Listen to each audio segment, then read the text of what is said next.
Thanks for joining us at VersoFest 2026. Next up on the VersoFest stage, please welcome renowned music entrepreneur Peter Shapiro in conversation with Relic's editor Dean Budnick.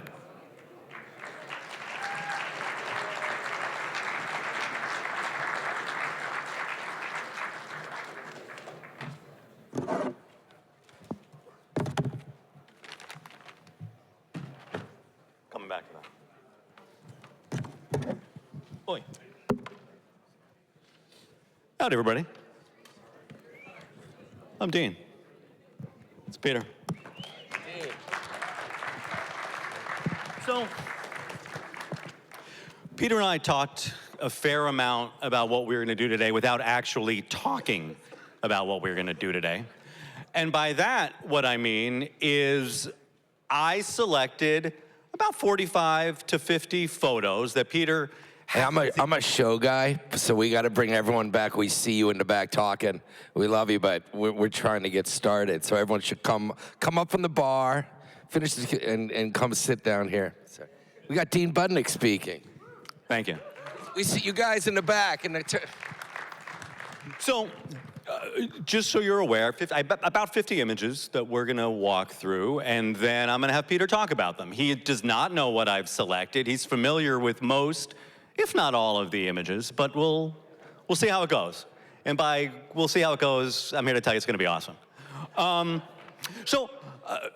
You know what? Before I can get to Peter, I'm going to ever so briefly talk about me. In April of 1989, I was in school in New York, and I went down to Tribeca and walked into a new club called Wetlands Preserve. Yeah, I mean, come on now. Wetlands had opened about 6 weeks earlier, and it turned out I got to see the same band, New Potato Caboose, that had opened the very first night in February of 1989. And I continued from there. I was living in Cambridge, Mass, but continued to come back to Wetlands because who wouldn't? I mean, it was unlike any other venue in New York City. And around 1996 or so, we began to hear that the founder, the owner, Larry Block, was moving on and might close the club. And it turned out that he had to find the right individual to come in with the similar ethos, because Wetlands was a place where $100,000 of the annual budget went to fund in a social and environmental activism center. And he wasn't sure if he was going to find the right individual. He would have closed down the club otherwise if he couldn't. And it turns out he found the man to my right, and things went from there. But I can remember seeing Peter at one point after he took over. I'm like, oh, the kid. Look at the kid. Not that I was that much older, but it was awesome. And the energy that Peter brought. And from there, everything started to build between the two of us. I wrote this book in 1998 called Jam Bands, and in talking to Peter, I wrote an essay about the history of Wetlands because it had meant so much to me, and it had meant so much to the scene. And out of that, you know, we began to kibitz back and forth, and we started doing some events together. We did a book release event in the fall of '98. We did a show called The Jammies, and on and on and on it went. Anyhow, with all that in mind, it's Peter, right here. As you well know, owner of many and operator of many lovely venues across the country, a lot of which we are going to talk about over the ensuing hour or thereabouts. And at the end, we'll open it up for questions. But to this end, we'll see what I can do. Oh, sorry. I don't want to get ahead of myself. Okay, so people know what this is? It's not only, right, it's the cover of the book in part, but right, this is Fare Thee Well, Santa Clara. This is opening night of Fare Thee Well for people with it, right? The return of the core four members of the Grateful Dead for what would be The last time they played together. Last time they played together. And this is at the very end of the first set at the end of Viola Lee Blues. I'm not asking you about this one yet. Then we're rolling in a second. And Rainbow appeared. And Peter has, I think, his career to some degree since then, right? This is 2015, has been defined by that Rainbow and a lot of other things. But I think people certainly, when they think of Peter, a lot of them think of the Rainbow. I very briefly want to tell this quick story. People weren't sure how this Rainbow came about. They were a little bit suspicious of it. And in fact, after the first show, a friend of Peter's, now the co-editor of Rolling Stone, the amazing Shirley Halperin, had reached out to Peter and said, hey, what's the deal exactly with this Rainbow? And Peter joked with her that they had created it, that was production for the event. I first said, no, come on. This was the night of the show. She texted and said that couldn't have been real. I was like, it's a rainbow. You got... And she was in a good headspace, and she wouldn't stop. She kept texting me. And finally I said... Well, what she reported and ran later that day, that evening and the next day then in Billboard is whether it was Mother Nature stepping in became an instant debate, intensified by Billboard's own report citing an insider who claims the production sprang for the effect at a cost of $50,000. So... Well, finally I said she wouldn't stop, so I was like, okay, we paid $50,000 for it. And we went to bed that night. She was writing for Billboard, and at that point, Billboard was had a partnership with Reuters, so their stories would get picked up on the wire globally. And she did the review late at night. I remember saying this to her at midnight, and she put it in her review that there were rumors, that it was paid for. And then Reuters picked up her story. And it was all, Grateful Dead create Rainbow. And that was in London, Europe, all over. So when we woke up the next morning for day 2 of it, it was a global thing that that the Rainbow was made for $50,000. Yeah, to which... You got to be careful what you say sometimes. So Peter gets this text, by the way, the next day from Mickey Hart, member of the Grateful Dead. Just tell me the truth. How did you pull it off? I will never reveal your very clever illusion. P.S. How much did it cost? Your friends at the NSA. So, yeah, as you can see, so this, by the way, that's Paul Hoffman from Green Sky Bluegrass, pointing to the Red Rocks, pointing to the rainbow. And there are any number of texts I've received over the years with some variation on the Peter Shapiro Rainbow Maker. And I was going to just riff through about 5 different ones, but Peter and I were having this conversation yesterday, and he said to me, dude, don't make this too much about me. And I'm like, how can I not? That's what we're here to do, to talk about you. And for me, this is everything that Peter does. This is fundamental to his ethos. He approaches everything like a fan. And it's pretty amazing. I'll also say this. In fact, I said this to someone just last week, a musician. I've never seen anyone who works harder after a show has sold out to make things creatively exciting than Peter. It's extraordinary. It's extraordinary. It truly is. I mean, I'm just saying. Somewhat to this end, and some of these images just came out of my text. There's nothing more fun than getting a text or a call from Peter, and it's always the same 5 words. I've got one for you. Whenever that happens, I want to know what that is. Yep. That's always really, really cool. At any rate, so that's the cover of the book. But one thing I want to point out is Peter is very iterative in his approaches. And when I say, I've got one for you, he'll bring a lot of people in, not just me, a lot of people to offer insight, to go back and forth in ideas. The rainbow thing, one thing to touch upon, it's still wild to look at it, does it? Just the way it ends into Phil. I mean, the rainbow's the rainbow, it's cool, but the real cool part is just that it literally goes into, and I was with Trixie Garcia at Separate right after it happened. And I was like, that was your dad, right? And she's like, yep. That was cool.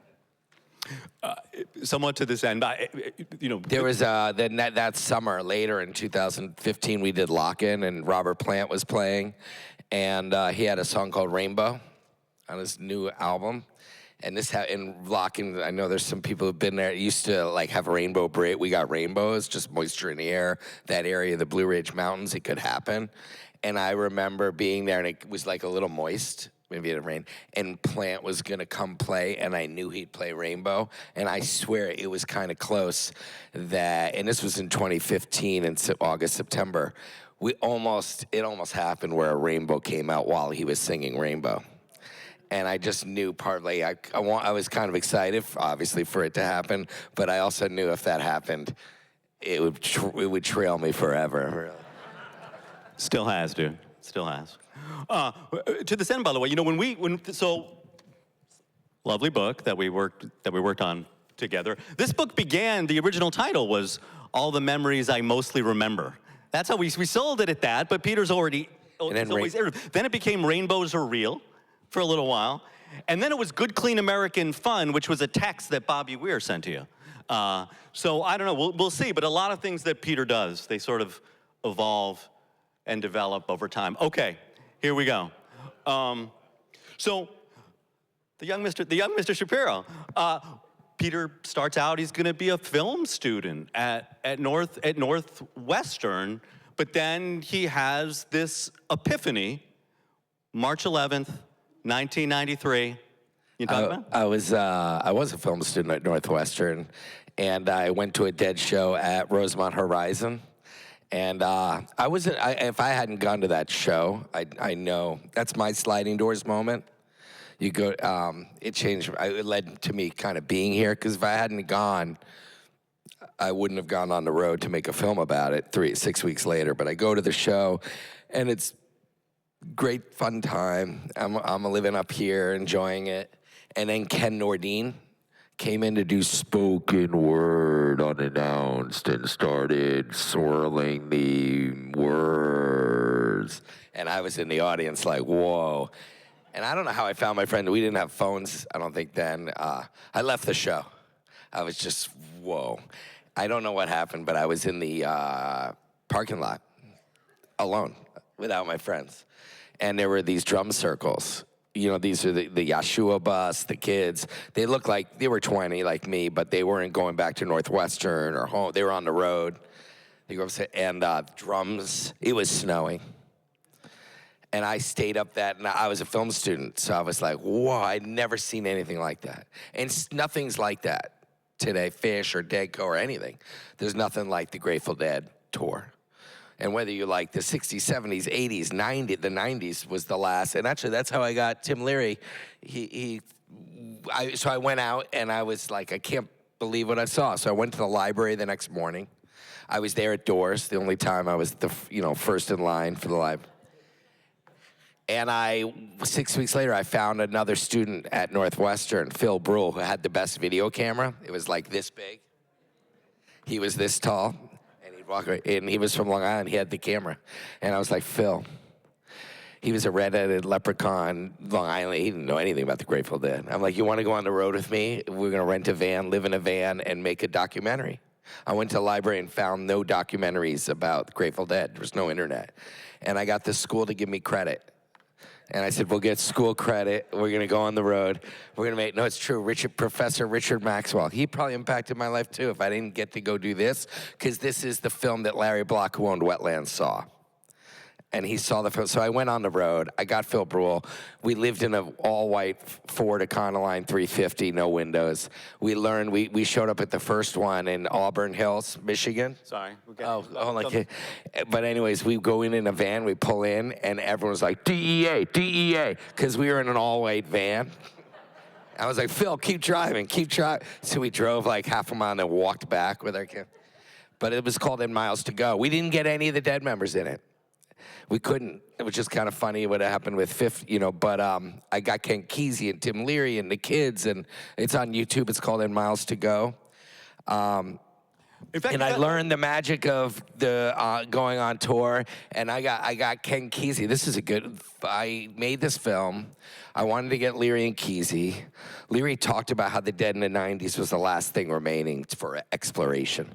And it goes back to people like jumping on trains and back in Native American Indian culture, exploring, traveling. And the kids today in the 90s, the last way to kind of explore was going on Dead Tour. Could see the America. Yes, it was fun, but they were obviously seeking something, bigger meaning. It was the last touch to the 60s. So I needed Ken Kesey for my film. So I wrote a letter and got to his wife, Faye, and I was like, I'm this college kid. I'm making a film about the dead. I'd love to get Ken's perspective. Can I come out to Oregon and interview Ken? And she's like, thanks, but no, sorry. He's not doing interviews. And I was like, okay, thanks. And then I did this one move that was a good one. I called back a couple weeks later. I said, guess what? It's me again, Pete Shapiro. And it turns out I'm going to Oregon anyways for my birthday to Eugene. It worked. She said, well, if you're coming to Oregon, you should stop by the house. And I wasn't going to Oregon, but now I was. And I had this great day with him. They said, okay, come say hi. Leave your camera in the car. We'll come talk. So we talked. And then he said, go get your camera. I'll talk, but I don't really want to talk just about the dead. I'll talk about youth and exploration. And then he gave this amazing thing talking about the grave, everything. And then he was like, come, let's see the bus. It was my 21st birthday. And I took that shot, which was cool. Nice. A great birthday. Oh, okay. So you referenced this earlier, but and there's more to that film, and that Kesey conversation, by the way, becomes part of another film, which sort of advances what you're doing. It's like a standalone. There's a movie called Tie-Dyed. So I made this college film, and then the whole dead thing was such a big scene. They were the #1 touring band in America when Jerry passed in '95. Tie-Dyed was like a bigger, real film about the dead situation with the lots and the traveling circus, and they wanted me to come. They had seen my film. They're like, will you help us do the interviews with the kids? Because they're not an easy group to interview. You go into dead lot with a camera. So I did that, and then at the end, then Jerry passed away, and it went to Sundance. It got distribution, and the distributors were like, well, he can't do anything with his doc. I know I had 2 docs. I had my own, and then this bigger one. And so they were like, we don't want you to do anything with your little film. But of course, and so we made a trade. They were like, we were like, we'll take my interview with Ken Kesey, and we made it a 7 or 8 minute, 10-minute short film, a conversation with Ken Kesey, and they agreed to put it on the front of Tie-Dyed when it played movie theaters, and put a little thing on the poster. So I was 22 or something, 23, and I had this. I was pretty psyched because the short film, it ended up being this great interview with Kesey that he didn't do a lot of. So sometimes you got to figure out what's the best move. I was like, okay, let's put the Kesey thing in front, and then I'll wait. But now I got mine out there on YouTube. But hey, by the way, relatives, right? This is wetlands. Clearly, right? Or it is wetlands if you're unfamiliar. What's interesting to me is you still, at this point, you made a film about music. So you still could go either way, right? You're working at New Line, I think, around this time. I was an intern. And then Larry Block, we hit this, the owner of Wetlands, There he is. heard about, oh, you know what happened? Jerry died. I was showing my film with a dead cover band. And Marty Bostoff from the band Tiberius, although he was sitting in with After Dark, this is all true. We were in Roanoke College, Virginia, fall 95, early 96. I was showing my doc with a cover band after. I swear this happened. He goes, yo, Larry Block is selling Wetlands. He wants to find someone to continue the mission. He's like, you should do it. And I had I'd been to Wetlands once in 95. Those whole Blues Traveler early years spin docs, I hadn't even been there. I wasn't aware of any of that. And Larry saw so I went and reached out to Larry because I knew that this scene, I had just been on tour 2 summers. And I knew even though Jerry died, that need for music, look at it today, it would not go away. And the other bands, people would go, and the Dead was the great American music. There was some jazz, there's like folk, there's bluegrass, there's southern rock, there's psychedelic, psych rock, all of that. So the jazz part would go to Medeski, Martin and Wood, or the bluegrass kids would go to String Cheese Incident, or southern rock to Warren, Almonds, Mule, Fish, like moves around, and that is what happened. The jam band thing comes out of Jerry's passing in a lot of ways. He enabled, because otherwise people just would have done Dead Tour. And he did, and so I really did think that Wetlands, which was the home of this, would have like a. So I was like, I'll do it. And he saw my film, the other one, Larry, and I got one other good story. He's like, we're gonna put you in a group to buy the club, because I was a kid. And he's like, there's this guy, I'm not gonna name him, he was a professional bridge player who was gonna be in the group. He was the money. And it wasn't big money because there was only 5-6 years left on the lease. So the bigger companies, SFX or Ron Delsner, John, everyone knew you weren't, even though he's like, I put it here where no one will ever wanna live, which was the exit of the Holland Tunnel. He's like, the club will be here forever. And by 96, it was like, you have 5 years and you're out, because this is gonna be $10 million apart, which it was. Jon Stewart, Mike Piazza. They all lived there, so you knew, so the bigger companies were like, we don't wanna run this and be done, and then we're fucked. But if you were a kid, I was like, I'll do it, you give it to, so he gave it to me, basically. Well, he was gonna do it with this guy, and I was gonna be on the team. The guy, and this is a true story. The guy tried to make inroads with the kids who were in the environmental center. There was this big activism thing, and he wanted them all to like him, to be the new owner. So he invited one of them he would pay him to come help clean his apartment. And the guy came from the environmental activism center, it's true, to clean this guy's house. And he saw on his desk a letter to the guy's girlfriend in like Europe, because there was pre-email. I mean, I guess the guy wrote a letter. And in the letter, it's like, I'm buying this club, Wetlands, famous club. I've agreed to the environmental center, $100,000 a year. That was Larry's thing, you have to continue that. He's like, but once I'm up and running, I'm gonna kill that. So it was the guy took the letter, ran outside, went to Kinko's, Xeroxed it, brought it back, put it there on the desk, brought the Xerox, showed it to Larry. Larry called me and said, the bridge guy's out. And we never fully told the bridge. I don't think he knows that the kid saw the letter, Xerox, he just got told you're out. And then Larry's like, you're gonna be the guy and you're gonna do it alone. And I'm gonna, yeah, it's cool. And I'm gonna, and you'll pay me monthly. He let me do it. I had to put owner on there because no one believed me. Because I was 23, and my dad, I have no entertainment really side of my life. My dad was a tax lawyer, but everyone was like, what are you doing? But I just knew that like, this is a once in a lifetime opportunity, and the credibility of Wetlands actually helped on the film stuff. Well, I don't know if we get an all access, but like Wetlands was beloved. Even though it wasn't a great room. It wasn't like this where the sight lines are great, you know. That's, but because it wasn't great sightlines, we had to like work harder, the energy, the vibe. That's where we learned like the security, the back of the jacket said, welcome. And I'd meet a lot of people. There's no question that everyone met friends at Wetlands, because 40% of the people couldn't see the show. So you're at the back.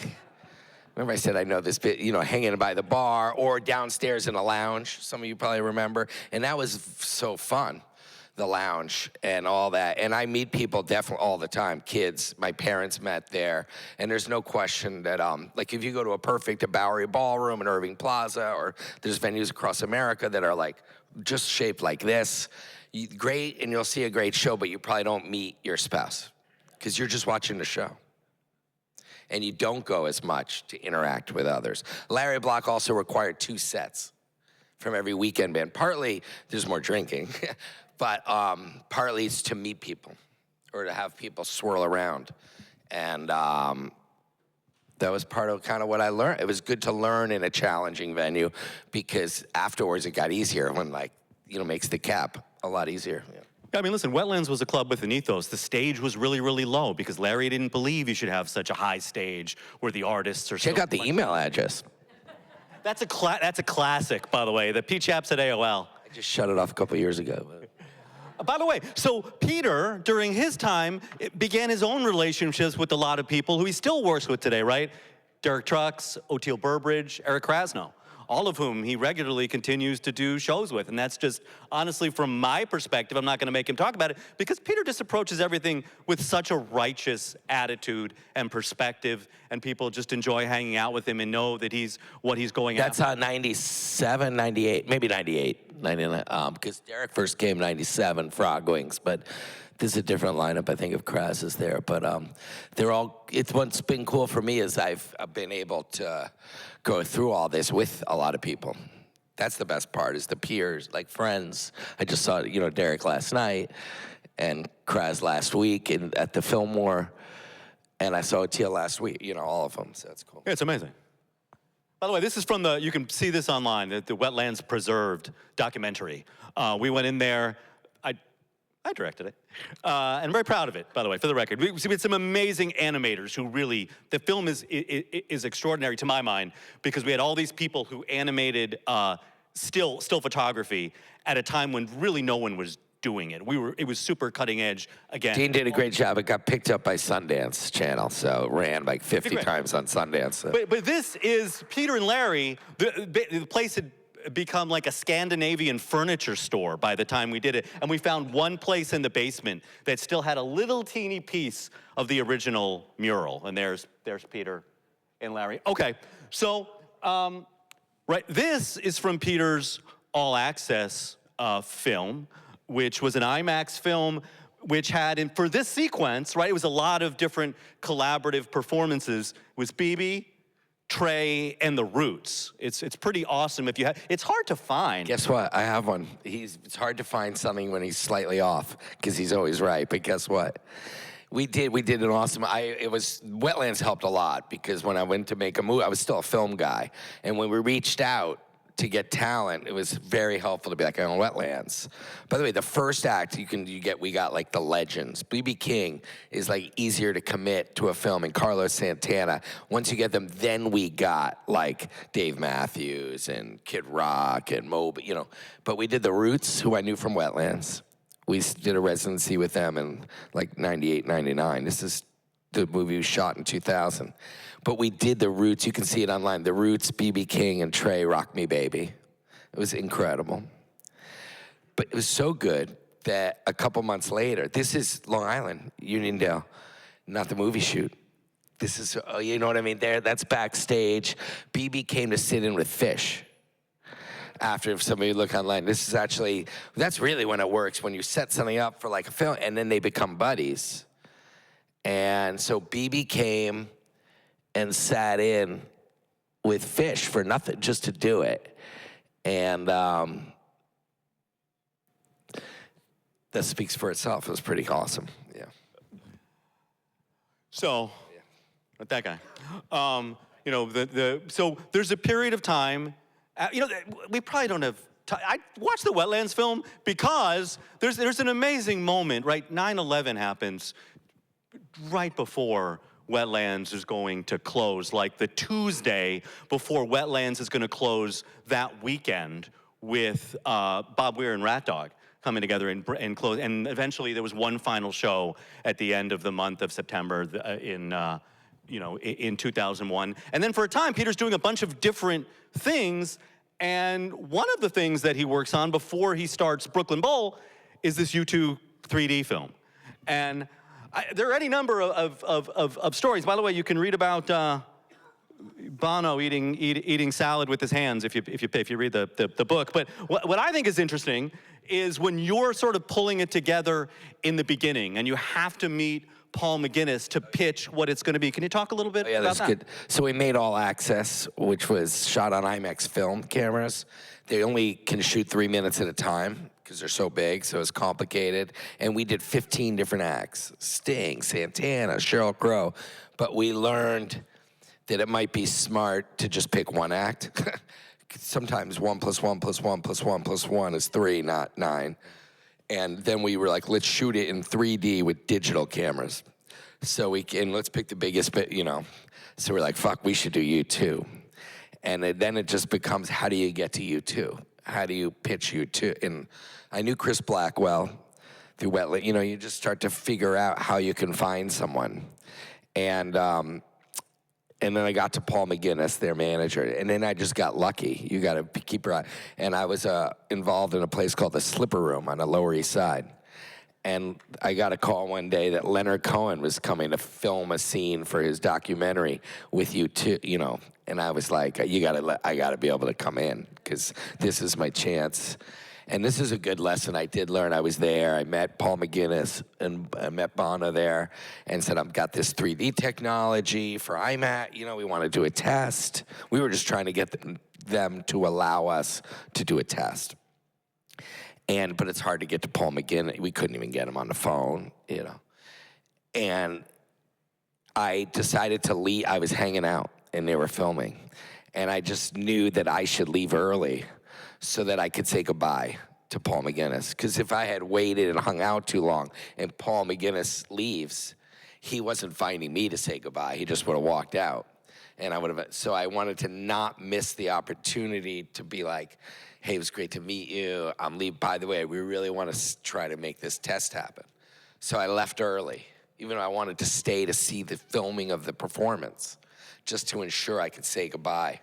And I did, and he did, after having a lot of trouble getting him to say, do the test. At that moment, he pulled out. I was like, I'd love to get the test. I have to leave, my family, you know. And he pulled out his little black book and said, okay, we'll do it here in Anaheim, you know. And so we did this test, and we made this awesome film called U2 3D. But this photo's backstage, actually, at the Garden. It's a fun moment. It's right after we did Fare Thee Well. And if you remember Fare Thee Well at Soldier Field, we did 360, which made the energy higher, because it was just like, whoa. Makes a difference from a normal stadium show's 270, right? No one's behind there. And we set the attendance record, like 77,500 at Soldier Field, or 78. And the previous record was held by U2 and their 360 tour, like just a year before. So this is him being like, how did you break our record? Do you see him? He's showing me the 370. That's pretty cool, yeah. By the way, when I think of U2 3D, the one other thing I remember that Peter had said, when he made All Access, it's somewhat, it doesn't necessarily, the lesson he learned there is say what it is. Because if you're going to All Access, you don't necessarily know what you're getting. It's not clear. If you're going to an IMAX cinema, what is All Access? And he corrected that with U2 3D, because U2 3D, it turns out, is U2 in 3D. So. Exactly. This is a fun one. That's Earth Day on the National Mall. Wetlands was environmentally themed, and I really got involved in Earth Day. Just why isn't Earth Day bigger? It's coming up April 22nd. So we started the Green Apple Festival. I don't know if anyone remember. Yeah, so we did that all over the place. One spring, we got Chase. You got to get sponsors on this. We got them, I don't know, before the financial implosion, to give us enough money to put on 8 free shows around America on the same day. I pulled that, we did. And one of them was in D.C. This might have been the year, and this is Flaming Lips. This is good. We got told by the Parks Department, the National Park Service? Park Service, like, okay, he can't get in the bubble on the mall. And also, he can't fire off, you know, the cannons of, you know, which is not great for the environment. But main thing is, like, he cannot do the bubble. And he was like, or you're going to get arrested. They told our actually production manager, John Dindis, you're going to be arrested if he gets in the bubble. Swear to, and we told Wayne, like, you shouldn't do the bubble. They may arrest us. And he said, I'm not going to do the bubble. The show starts, and he immediately got in the bubble. Look at that happened, and we got in a lot of trouble, but we didn't go to jail. You can see the guy kind of on the right smiling. Look at him, he knows. You see in the fire, his grin that he's kind of got, like, yeah, we're doing it. But what an experience to get to put on. And then with the next general, if it's a photo, we haven't talked about the exact photo. We're kind of riffing it.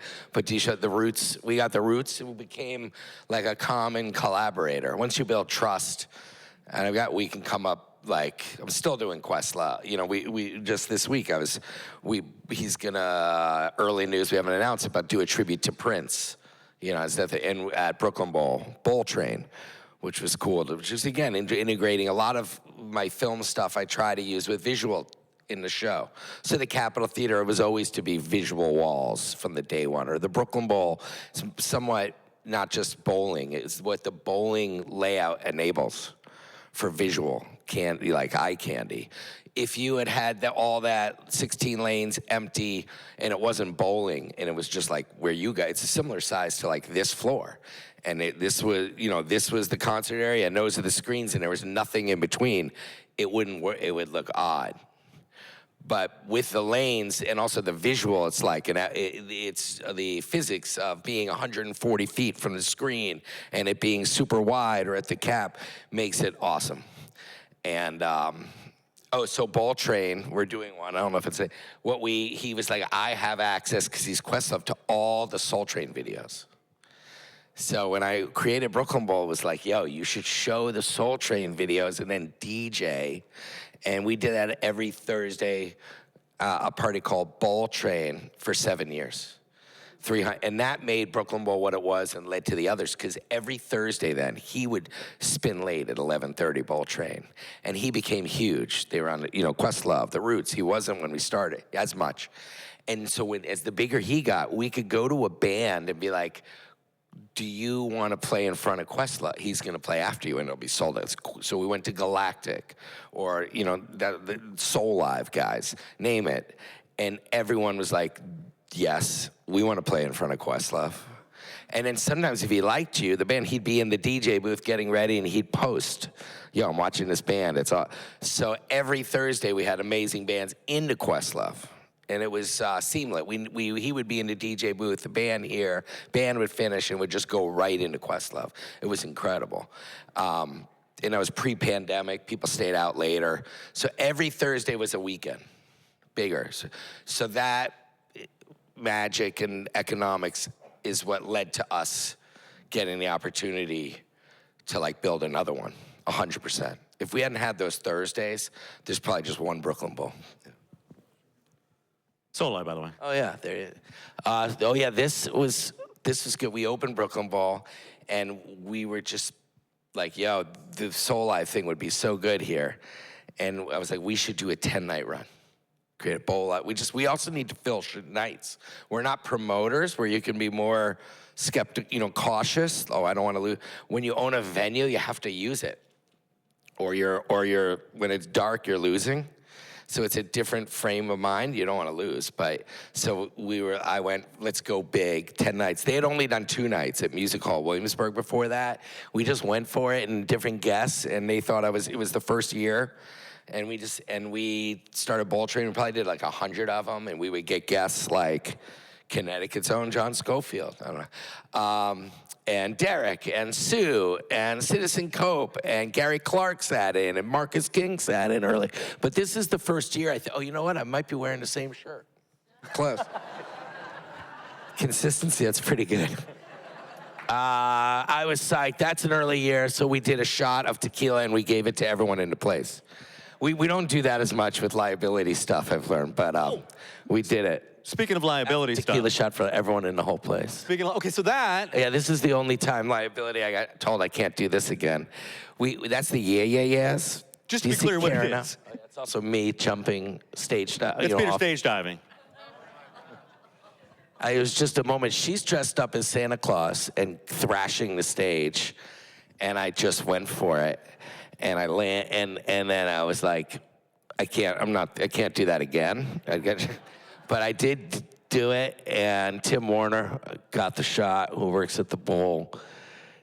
And that's my one stage dive at Brooklyn Bowl. Oh, wow. I haven't seen this in a long, long time. So this is the 2005 Jammies, and in fact, the 3 of them, right? It's Phil, Questlove, John Mayer. They played with Buddy Guy. And then this is sort of back there. I sort of like the fact that it's sort of rough-hewn, in terms of, it's not framed super well, but I mean, I think that says a lot about what we were trying to do with this event called the Jammies, that we started it at Irving Plaza From there, it went to Roseland, late great venue, and then ultimately to the theater at MSG, which is this year Phil hosted. And the idea behind 04? I'm sorry? 05. 05. Yeah. And so the idea behind it was to sort of, again, just shine a light on the scene that still wasn't getting a lot of coverage. And this is online. They did a quartet with Buddy Guy. I think that came together. Like, you get the John Mayer show up like day of. You have to like build it up. You can't get someone like that really to commit 2 months out. But remember, I think he came twice, both last minute. But we did an amazing quartet, and the Jammies was just about putting people together to jam and have fun. And that speaks for itself. Look how young they look. They do. Oh, this is, so we got to do Brooklyn Bowl in Vegas. And, you know, the opening, there's, like, we need a great situation. And I wanted to bring the Roots. Those are, like, my guys. And they are the house band at the Tonight Show with Fallon. And Jimmy's also a good friend. I met him at Wetlands in the basement at a Zen Trickster show. So that speaks, enough said there. He came in one day, he was in SNL, and I was like, yo, there's Fat, and we became buddies just hanging out in the basement. So I told Caesars, who was our landlord, like, hey, I'm gonna get the Roots to open, and I'm gonna try to get Fallon, but to get Jimmy, because they have a show on the Friday night, we're gonna pick him up at the end of the show, the Roots. I'm gonna tell Jimmy to get on, it's a private, we'll fly to Vegas, leave 7, land 10, or leave 8 by the time you're at land 11. We were doing a midnight show to open Brooklyn Bowl in Vegas in 2014.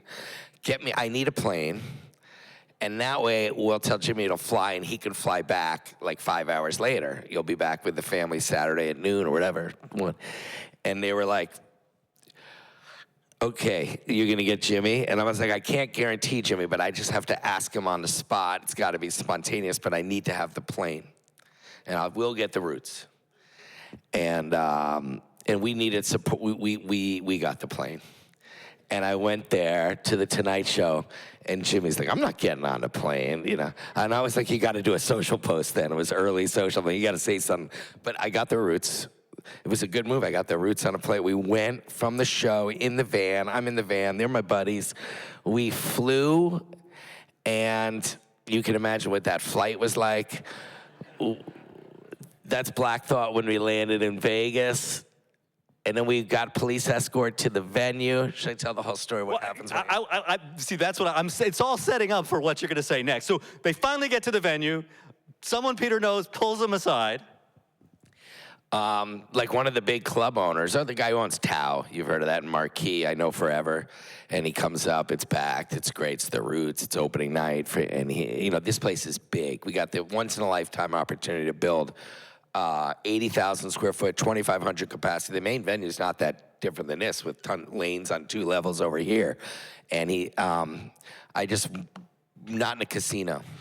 It was in its own building, center strip, under the Ferris wheel. So we went for it. And it was risk, you know, we raised the money.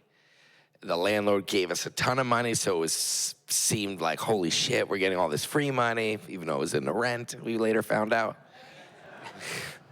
But I went for it. There should be one great 2,000 cap venue. There really wasn't. There's like 5s, like Coliseum, Caesars, other theaters, but there wasn't a great 2,000 cap venue, especially not in a casino, where I thought some bands would want to play, where you don't have the fans walk through the ring, ding, ding. So we got it. We open it. But I'm not Live Nation or AG. We didn't have big email lists. We had fun, you know. And I get there, and I'm feeling great. I just took this private plane with the Roots. I have this buzz going. Elvis Costello's sitting in. It's packed. I'm like on top of the world. We had a police escort to get us there. And my friend, who's the big, who knows, he's like, listen, we have to chat. So I'm like, okay. So he pulls me to the side, and he goes, but I'm just gonna tell you this, because we grew up together, I love you. He's like, you don't know how fucked you are.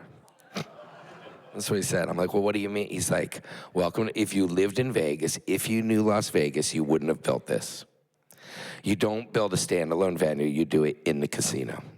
You don't raise the money and own it. The casino builds it, and you just get like management fee in the casino, and then they feed it with their free comps. You're not in a casino. You raise the money. You're 0 for 2. Here's the third strike, the biggest. It's a DJ culture dance here. No one's coming to see Blues Traveler. He literally said that. I hope no one's coming for Blues Traveler and the Spin Doctors, like the Wetlands in Vegas. And I was like, I pissed my pants, I think, because he meant it. He's like, we love you, and if there's anyone who could make it, you'll make it because you were naive. You didn't know.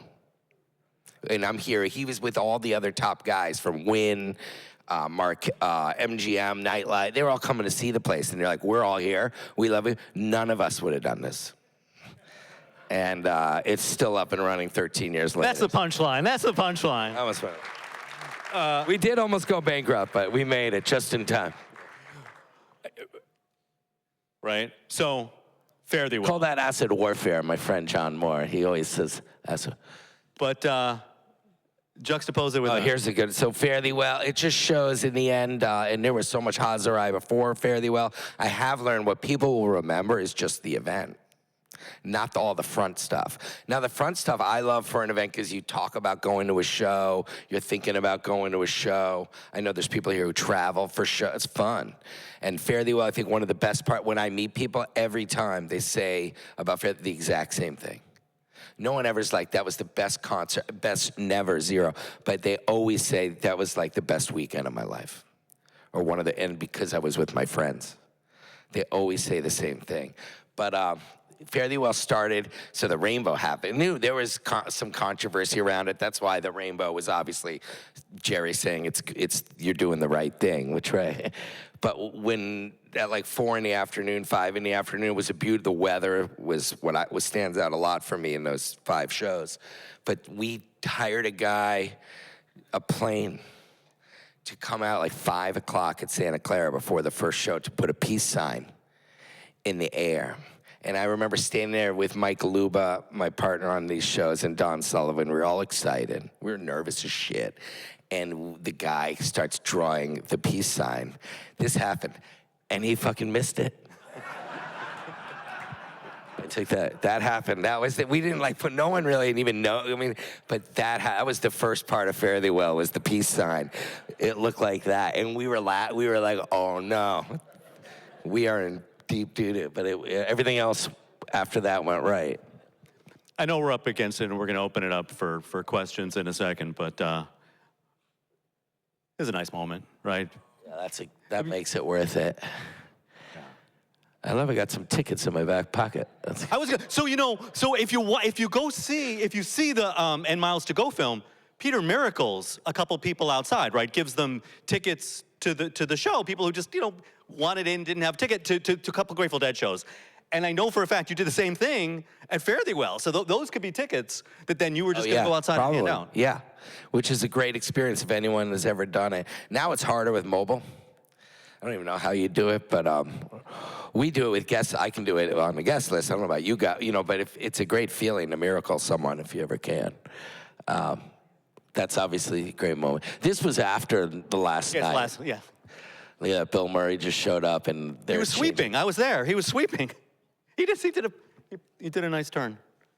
There's our Cap Theater. You guys. Yeah, the walls, that was a big part of it from the very beginning was to make it, there's 10 projectors. There's 8 in the projection room for our regulars, and there's 1 each in the organ kind of room corners. And I love that every time. That's why people who come a lot know I sit in the box, partly just so I can see the walls. But the theater has been so cool to see how it's become a home for so many people. It's awesome. By the way, too, I didn't realize until I saw the image this large, but it's the quintet. That's Phil's classic quintet, right? With Jimmy Herring and Warren and Rob Baracco and John Molo there. Speaking of Phil, a great tradition at the Cap was Phil's birthday, and Peter had just a lovely relationship. We're gonna move through these, I reckon, quickly. Peter, if he's not there, you could speak to this.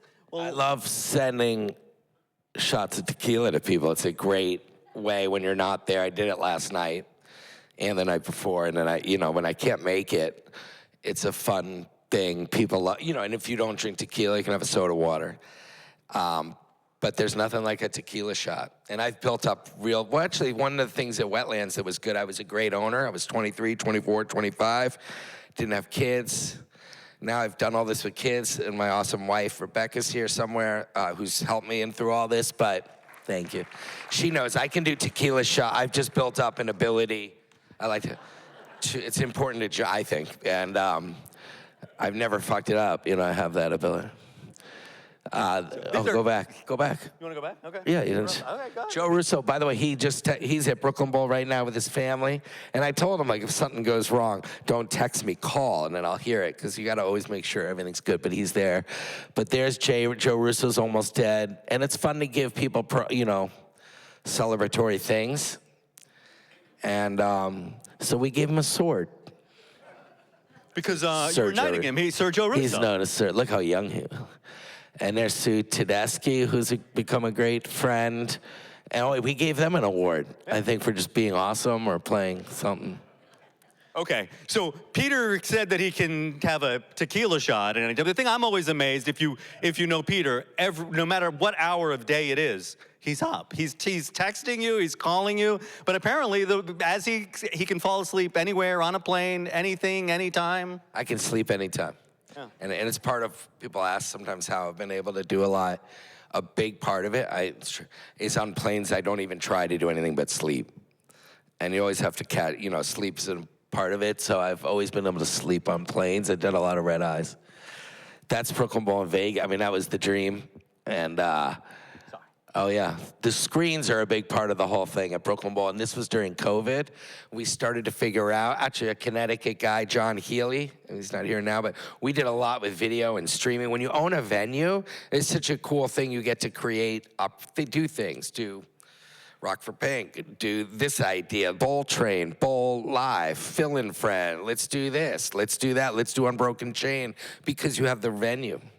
You can come up with ideas and then let's do it. So we had the venue during COVID, and we used the screens. The first place we opened Brooklyn Bowl Nashville with Jason Isbell. You can go online, this became one, and we did a stream. He was playing his opening, the opening of the venue, his new album. COVID hit. We went through with the show. We streamed it, and then we came up with the idea. I think driving to Nashville, or I think driving down. I swear it was last minute. The people could use the Zoom, go on their computer, enter a Zoom while watching the stream, film themselves. Then we would go into the Zoom and pick certain people and screens, put that image live on the screens. So these are people at home. This is the Hold Steady show. I know it's not, or maybe it's Isbell. That's Isbell. Oh, it is Isbell, sorry. But how cool, we did a show, we did Isbell, and these, do you have more of these, or just this one? That's all I have, that one. But anyways, we would bring people in. We did it with Billy Strings at the Cap. If anyone remembers, we put people's images at home on the walls, and then we did this really, and actually I survived COVID partially. We did a Twitch. You gotta just look for opportunities. Things come in and out. We went into streaming big, and thank God for Twitch. Thank God for the big bad Amazon. We got their check. And I kept every employee on, and we fucking streamed. And we came up with one big one, which was Andy Frasco. I Want to Dance with Somebody. What was it called? We would do a night where all it was Zooms and people dancing and partying, him DJing. And people would dress up their show their computer, filming them dancing, costumes, lights, disco balls in their living room, dining room, their kids. Do we have that or no? No, we don't have that. And that was a big part of, that's how we figured out COVID. We did 40 of those. I Want to Dance with Somebody. We have this, though. So this is this year backstage at Love Rocks, And, Love Rocks in 2020, which is March, I think 12th, was right before you couldn't do live music anymore, and they weren't sure what they were going to do. And Peter offered his platform to Love Rocks. I think it was day of. Was it day of? Morning. Day of. We started doing, remember, fans, or we had relics on Twitch and fans. We were streaming all types of stuff. We have this great relationship with all these. Started at Wetlands, our email list. So when we have something, a stream, a show, Hudson, now we're doing new things, we can tell people about it from all the years that we've done the shows with them. So we were able to say, we can stream it really fast. We have it built. This is actually this year, and just you get these moments, this is what's the best part, is hanging out with people like that. That was Trombone Shorty on the left and Batiste on the right, and you know that, that's Mac. Here's like one of these ideas that we went and did, which was to take Easy Rider, the movie, and have the music performed live. And we did it at Radio City Music Hall. Oh, we got John Kay from Steppenwolf, Roger McGinn from the Byrds, Tash did it, Nicole Atkins did it. So cool, I got to do it with work with T-Bone Burnett. It was so expensive and hard, it ended up being a one-time special, but I got to hang out with Peter Fonda, dinner. He passed away like a couple days, I swear, before we did it, but I feel good because do you have the shot? He sent me a text with the image of Easy Rider live in Radio City, and he had seen that, and he was so psyched that we were doing it. And these are, and you learn to kind of, you can see Live Nation Dayglow. Sometimes you need, you're in the playground. Sometimes you want to go down the slide alone. Sometimes you want to go down the slide on the back of the big guy, the big kid in the playground. So sometimes it helps to go, like when you're doing Radio City, you want to maybe be with Live Nation because I have a big email list, but theirs is bigger. And deposits and all types of stuff gets easier. So I did it with them and a great friend there, Jason Miller. But it was awesome. We did a double wide ad like that in the Times. That was like our big, we probably spent too much. By the way, I would point out too that Peter does a lot of his events. Look at that top presenting line. That's pretty cool. Yeah. Actually, it's Bob. This is Bobby Weir performing actually at the Relic, Peter's office at Relics, which Peter came on as publisher in 2009. I'll just go quickly through. Look at, by the way, that's pretty cool. He came. We do live at Relics in the office, and it's amazing how. We still did. We shot him last week. Steve Earle's coming this week. But we just shoot it in the office. It sounds and looks amazing. And now that Bobby did it, we had the doobies. But we had stopped doing it. And then Bobby passed away. And then we went back and we reposted it. And we were like, yo, this is so good. Why? And we had forgotten we were doing them, and we would do bands, and we get complaints from the neighbors because we were in an office and it's a rock band. This is how the obvious is obvious till you miss it. We never really sat there and be like, we should just do acoustic. We were just like, oh, we can't do them, it's too loud. And then we saw Bobby, like, fuck, we should just do acoustic. And that's what we've been doing. And we've done like 10 in like 3 weeks. Same with me, I had a thing at the Capitol Theater. I had a room, I didn't think of creating a room for myself. I just didn't. We had the band rooms, the caters, and it's in the book, so I'll tell. I got the mortgage to buy the building. I couldn't get a bank to give it to me, so I got it from a Connecticut man named Ray Dalio. Last second, he gave me the money to, and then he came once, and he's like, Peter, I'm coming. He's like, you have your own room for us to hang out in, right? Not the band room. And it was a year into the Cap, I hadn't thought to do that. I was just like, and then I built one. I was like, I should do that. And then it got destroyed in a hurricane, but it's coming back. Well, and sort of the opposite of that is you were going to build Rock and Roll Playhouse, and then you reminded yourself, oh, I already have venues. So when you ran into some NIMBY problems. Yeah, you gotta, things usually take too long, cost too much, but they get better, your thinking gets better over time. I was gonna build a venue just to do kid shows, and I had young kids, and like Appleseeds is good, or City Treehouse, or the Westport Library, but we should build a Rock and Roll Playhouse venue and do songs and classes, so we could do so much off the song, the different songs and the themes. And then we were like, but they were all, it was in Brooklyn, and they go on us. We had a great spot, but everyone, the neighbors were like, "You're not gonna do kid shit. You're a club guy." I was gonna do kids, so we were like, "Oh man, we don't need it. We can just use Brooklyn Bowl Saturday at noon." And I realized all my friends are the guys in Chicago, Boston, Boulder, San Fran. They have clubs. They're not doing anything Saturday at noon. So we've done like several thousand rock and roll playhouse shows since then, all over the country. Still doing that. I'm gonna move to here. So that's Bobby's sit-in. Bobby was open to doing anything fun. That's him at lock-in. He was there a night early. J-Rad was playing, and we're like, "Bobby, do you want to sit in?" He's like, "Sure, but I don't have my guitar. I don't want to play." So we're like, we ran around. We got a couch. We got a dresser, lamp, and he sat in by sitting on the couch. And because it was a turning stage. So J-Rad was on one side, and they turned, and it came around, and it was Bobby reading a book on the couch, and that was the Bobby sit-in. That's early. That's Wetlands. You can see Wetlands had this great band room you could see on the back. That's like 98, 99. It might be. There's Mickey and Baba Olatunji. Oh, yeah, I've been looking for that shirt. Can't find it. But there's Mickey. There's Billy. Look how great. That's him in Hawaii. I love that. Oh, this is cool. We did back to streaming. We got to do Billy Kreutzmann's 75th birthday. And we went and did streaming, and we got Billy Strings. We went to Hawaii to do it. This was risky because of expense. But we went. It was awesome. We filmed it. You guys probably heard Grateful Mahalo.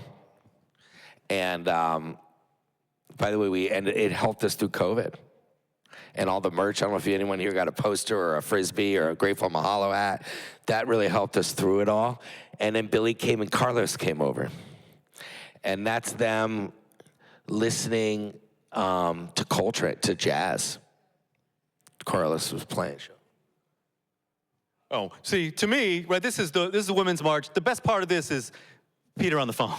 Because Peter on the phone is a thing. And for the record, for anyone who Peter's had the same phone number forever. It's his, there's two sides to that without question. If you ever could reach Peter, you still can reach Peter. I have to change that one day, but it's still the same.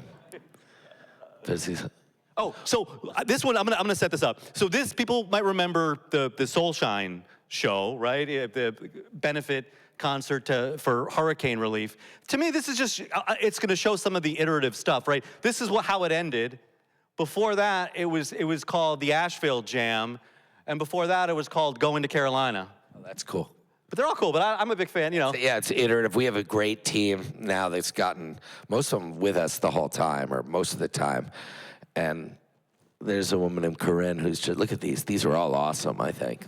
Yeah, I have like 50 more that no, not here. Sometimes I send them to Dean. He has them because we didn't just do this the other day, but must have been back a couple years ago. I'm like, what do you think of this?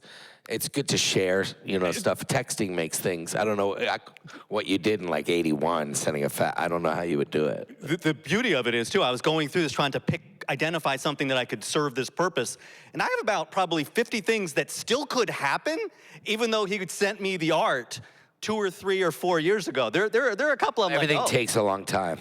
I have some stuff that I've been working on for a long time. By the way, there's gonna be, we'll announce it soon, but you guys will be psyched. I've been working on for too long. There's gonna be a Garcia's in New York City coming in the fall. So that just took too long, but it gets better. That's coming. I'm not gonna give out the other stuff, but yeah. By the way, the place where he, in Arrington, Virginia, where he did Lock-In, that was actually that was pitched initially as a Zeppelin reunion site. I remember, looking at... tried that, yeah. And Lock-In will be back too. That's my brother. That's Peter's brothers, who he always works with. I mean, can you talk, just, you work with your brothers, off and on. Yeah, I like working with my friends, my brothers, my wife, Becca, is here, helps me with PR, everything, and it's a family. Stick tight. And Sting's son, Jake, just made the Ron Delzer movie, if anyone saw that. It's online. He did a great job. But yeah, that's us. Speaking of Ron Delzer, great, renowned New York promoter. We were talking about Brooklyn Bowl earlier. One of my favorite lines that Ron sent to Peter when Peter brought him into the bowl and explained what it was going to be, as Ronnie says to you, "Are you okay, kid?" Oh yeah, when he saw Brooklyn Bowl, he's like, we were in it. It's empty. I mean, it's bigger than this place, and we were alone. And it was a construction site, alone. I'm like, the lanes are here, the stage is here, and he's like, "Come here." He walked around after a 20-minute tour. He said, "Come here." I'm like, "Well, Ronnie, there's no one here." He's like, "I don't care. Come into the corner. We got to talk." So we went into the corner, and he goes, "Are you all right?" It's a fucking goddamn bowling thing, you know. And he was like, "No one's gonna play." But we always thought about it as like New Orleans late night. I went to the Rock and Bowl. I want to give credit, that was for, but I always thought it would be like late night jazz fest. And that's still when it's bad. Galactic's coming. We built it off like, imagine Galactic. The cap was Imagine Phil. We have other ones in our mind, you know, when, what was I thinking? We did, like Garcia's in Chicago. Think about Pres Hall. And we did 4 nights. It's good to imagine, you know. And actually, Bearsville Theater, if anyone wants to go to Woodstock tonight, the old 97s are playing. Right? And I did think a bit when we thought Bearsville, like, it'll be great for a band like the old 97s. And it's helpful to think about that sometimes. Okay. That's my buddy, and just shows some people, you know, they hang like all of us. And he goes all out. And no one's as talented with raw talent. I don't know if anyone saw Marcus King. It's online. We went to the Blue Note last week, and he's always open. Is it here? No. Can't you see? But you know, they just did that Marshall Tucker, like, so it was a jazz show. But Marcus just did a Marshall Tucker band that's all Marshall Tucker called The Toy Factory. So I'm like to Fallon, you should come in. Yeah, and you should do Can't You See, you know. And he crushed it, and no one's as naturally talented as him. No one. Okay, then these last, right, so Peter has a filmmaker's eye, and it's always really cool to get, you know. It's my friend Ryan Miller. He was wearing that at Summer Stage, and look, he was standing there, and I'm like, "Yo, look behind you." And there was a fucking That's real. That was not planned. It's Ryan from Guster, by the way. I think we all know that, but. I mean, this is the best part of my life, is getting to hang out with, you know, have lunch with him, dinner, lunch, long lunch. Oh, good to go to Knick games with Robert Randolph is fun. Did I tell you? That was at, I'm proud of that one. That's at Billy String's wedding. And sometimes I'm able to get good photos just because it's relaxed. It's not a photo shoot. But I'm not afraid to be like, "Hey, Bobby, turn around. It's a great end night." We were standing there right before Billy and Allie, his wife, walked down the aisle. We were standing. It was like a standing outdoor wedding. And I got that. VersoFest 27, we'll do like an art exhibit of all your work. This I'm just jumping. There's family, my dad family and stuff. mom. It was a great moment. That was the highlight. When my dad met Phil Walton's like, "I love your kid." That meant a lot to my dad. Yeah. There's my family, Simon, Roxy, and Becca, who's at Locken. Fun. Oh, this is a good one. Almost. Billy Idol asked to meet, what's the name? Anders Lee. Anders Lee from the New York Islanders. I'm a Rangers fan, that's why it took me a sec, but it's Anders Lee, their captain. But you got to, Anders Lee, one from the Islanders wanted to meet Billy Idol. And I know Billy Idol, and they called me, and I was like, "Okay, here's the deal. He gets to meet Billy Idol, but my kid, Simon, who is way into hockey, gets to meet Anders." So it was like a double meet and greet. And Billy agreed. So Simon got to come meet Anders, and Anders got to meet Billy. It's pretty good. So there's the double meet and greet. All right, and then we bring it all the way around to just Peter as a music fan. That's our last one. Okay. And by the way, so when we sold, our agent sold the book to Spain, and you know the book here looks like this, and all of a sudden the day that the Spanish edition they picked it, right? We didn't pick the cover. We didn't. The day, right? So the day that it comes like this, but actually, Peter Shapiro, and if you can see it, you take this off, and it's that. You know, it's a great. I love that. I love that show. Yeah, that's all it says is my name on the cover. So it's pretty awesome. At any rate, thank you for. Do we still have time for a couple? If we We do have time for one or two questions. Anyone has a question? And I think we have somebody right here. If you do have questions, we're going to ask you to come to the microphone so that everyone can hear you. Thanks, Pete, for coming. So Ed, just a quick comment. I don't know if you remember, you actually booked the first ever Maroon 5 show ever, which was at Wetlands. I thank you for saying that. I appreciate it. Yes, I remember that. Great night. It was, Awesome they were thing. so unpopular that we had to buy out the room and just With get Ben Burke, everybody. Yeah. That's where it's good to have, like, how I met you, you know, with Ben Berkman. You never know. You never know. Here we are today. So my question for you was, as an independent concert promoter, if you could talk a little about what it's like trying to operate in a world dominated by Live Nation and what you hope to see happen come through this, you know, kind of antitrust trial and what benefit that unlocks for you as a concert promoter, but also what you think that could mean for fans. Obviously, it's still up in the air, but if you could do a little prognosticating.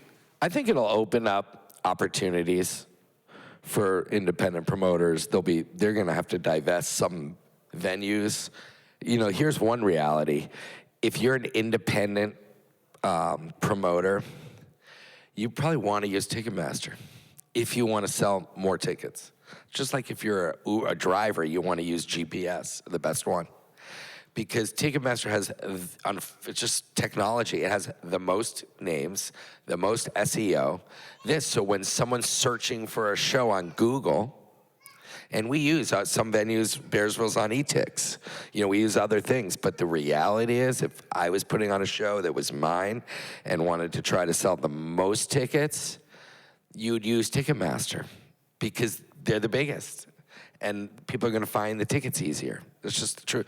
So that's one unfortunate thing, that kind of technology and flywheels, right? Then it sells more tickets, then it gets a bigger email list, more SEO, then it's even more the best. And then it sells more and it gets bigger and more. So that's just the Ticketmaster part. I never really understood why they wouldn't spin it out, change it, you know, make it a different company, because it stands on its own. I don't think Live needs to. And it's a tough business. That's because they leveraged it, because they basically told venues, you want Live Nation shows. Right, they don't need to do that. You take Ticketmaster. I think, A, they're going to not do that anymore. It was tough. B, one thing, it's a reality I've learned firsthand, it's a hard business. I think there'd be more companies in the concert business, like making speakers. There's a lot of companies that make speakers or microphones or anything here, cameras, because you can make a lot of money. The margins are better. In live music, when you win, you make 10. And when you lose, you can lose 100 or 50. That's just the way it is. The bands are like, pay us no matter what, 100, you know? So if the show comes up light, you lose a lot. If it comes out sold out, you win, you make a little. So it needs scale. That's the irony of business. It was hardest for me at Wetland, when you're alone and you got one venue, and then you have to take the ad people. How do you compete? Your ad person, your booker, your marketing, your all have one venue. So against the person who has 6 or 8 or 50 saying, we have one you know, there's just such advantage to that, unfortunately. But that said, I advise kids, or anyone, you guys have kids, or you want to try it, or a grandkid, you can learn so much putting on a small show. I started Hamlin Street Block Party in Evanston, Illinois. No, because you need, or if you put on a show of cover band in an Irish pub, you still need to like book a band, market the show, sell some tickets, have a box entry, show day, sound check, show. And even if there's 40 people there, or a backyard party, it's still a lot of similarities to doing the stadium show, which is you have to book the band, hold the venue, announce the show, sell the tickets, market the show. So anyone who wants to try it, I would tell you can go do it. You know, I would also say do it with a friend, do it with someone. Don't try to do anything alone, because otherwise you'll get this voice, you know, after 30 minutes. Hi. Hey there. I want to thank you for reviving and bringing back the Hudson River Music Festival. I believe this is the June 21. This is the second year, correct? I want to know how that happened. Like, what inspired you? Who came to you? Question. I'll let you take it. You get a pro, and also I'm a sucker to do cool things, and taking Clearwater, which has been gone, and bringing it back, or smart, right things. I'm also on too many boards of charity, that need help, because I have a unique ability in if Clearwater was gonna come back with this situation we're in, when they're like, will you please help us bring this back? And they did come to us. It's hard to say no to that, right? You want to do the right thing. And there was a group, the Riverkeeper group, nonprofit, which are people who are involved in Clearwater. And then we got lucky. You need angels. Just like if you're doing a show and you have a friend, just like Phil Brule, I had the kid with the big video camera. Without Phil, I couldn't have made that first film.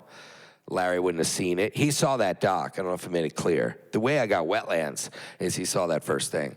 Same thing here. Steve Sullins, Harper House Foundation, someone stepped up and was like, I'll help. And I almost didn't get the cat, last second, Ray. If he hadn't come through in the last second, I might have lost that one. Brooklyn Bowl Vegas, by the way, it was not working because you have to get private events. Just like you have to do VIP, that's something like Hudson River. We couldn't get the first private. No one wanted to be first, to be like, I'm running events at Cisco or Bridgestone or whatever, and we're gonna do our 1,000-person party with the CEO at Brooklyn Bowl in Vegas. They were all like, we'll come next year. We're gonna go to the Win this year, because if it's fucked up, the CEO is there, you'll just be like, I hired the Win. Just like that's why Julia Roberts for so many years, George Clooney would get hired for every movie, because the movie bombed. You'd be like, I hired George Clooney. They don't put so no one wanted to be first to do a private at Brooklyn Bowl, and we couldn't pay the rent without a private. And it was over. They were like, we had a couple of weeks left. And they said, you can't even book any new stuff, and it's over. And I couldn't do what I did once at Wetlands. I needed money.